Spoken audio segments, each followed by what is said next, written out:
Aliyekuwa rais wa Mauritania kuanzia mwaka 2008 mpaka mwaka 2019.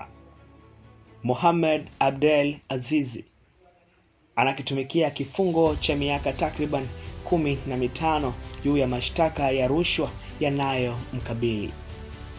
Abdel Aziz, ambaye amekuwa akikana na kukanusha madai ya rushwa anayohusishwa nayo, alikutwa na hatia juu ya uhalifu wa kiuchumi na matumizi mabaya ya madaraka.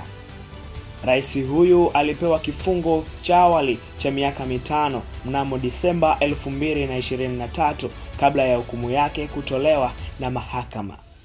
Abdel Aziz alishinda mara 2 kwenye uchaguzi mkuu huko Mauritania, huku akishinda uchaguzi wa mwaka 2009 na baadaye kufanikiwa kushinda mwaka 2014.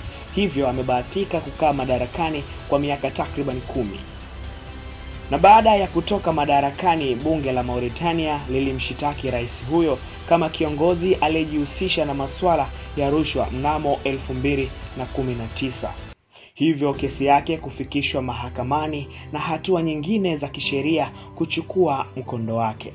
Mimi ni Rodney Stewart kutoka hapa Jungle TV International. Usiache kutufuatilia katika mitandao yote ya kijamii ili uweze kupata habari, burudani pamoja na elimu. Asante.